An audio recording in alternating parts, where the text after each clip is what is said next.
Et pour en parler avec nous ce soir, Monsieur Abdourazak Anne, membre du conseil de la HAPA. Bonsoir Monsieur Anne. Bonsoir Maya. Alors, pourquoi lancer aujourd'hui ce registre professionnel? Merci pour cette invitation. C'est un grand plaisir aussi de pouvoir partager avec vous le lancement de cette plateforme qui est très importante pour les journalistes professionnels.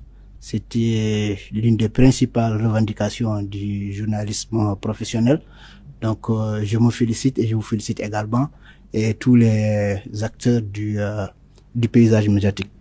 Alors, parlant de cette plateforme, j'aimerais d'abord en préambule vous dire que par rapport aux décisions de la HAPA, ce sont des textes réglementaires qui ont un effet immédiat et qui sont obligatoires pour tous les membres ou tous les acteurs du paysage médiatique. Et pourquoi maintenant? Parce que le décret d'application n'est paru que juste le 4 juin. Il y avait les textes juridiques, mais le décret d'application c'est fait juste le mois passé. Et vu le temps de préparation et tout, et ce qui a fait que ça a été publié aujourd'hui. Et quel cadre juridique l'impose?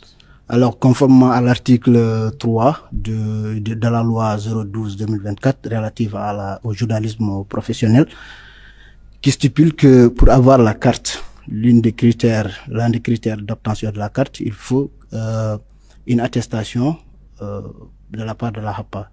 Le journaliste doit avoir une attestation certifiée qui vient de la HAPA. Mais pour cela, il faudrait recevoir les documents, les traités pour pouvoir délivrer cette attestation. Et comment la plateforme garantit-elle professionnalisme et transparence? Laissez-moi vous dire un peu par rapport à la politique de la digitalisation qui permet de rationaliser les efforts, mais aussi c'est plus efficace, de rendre efficaces et efficients les efforts et l'action de la HAPA de façon globale. Et cette plateforme aussi, elle est transparente. Donc, pour faire rentrer les documents, c'est le même processus pour tout le monde et ce sont les mêmes critères pour tous les journalistes. Et la plateforme inclut-elle tous les métiers du secteur? Alors, ça concerne les journalistes professionnels. Donc, je vous renvoie encore à la loi 012/2024 par rapport au journalisme professionnel, par rapport à ces branches, et tout est défini là-bas. Et quelles pièces, délais et sanctions en cas de non-inscription? Alors, par rapport à la non-inscription, je viens de rappeler en préambule que les décisions de HAPA sont des décisions à effet immédiat et qui ont un caractère obligatoire. Et actuellement, ce sont les institutions, l'administration des institutions qui ont accès à la plateforme pour enregistrer leurs journalistes.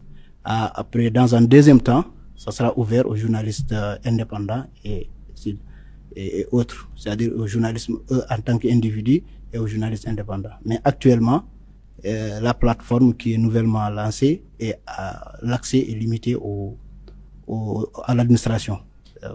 Et quelle garantie pour la protection des données personnelles? Alors la plateforme, elle est sécurisée par rapport au domaine d'hébergement et par rapport aussi aux conditions d'accès. C'est pas toute personne qui a accès à ces données, et les gens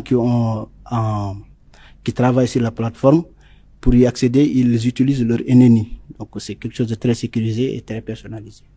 Et pour finir, Monsieur Anne, comment répondez-vous aux craintes de la liberté d'expression? Alors, l'une des raisons d'existence de la HAPA, c'est de garantir la liberté d'expression.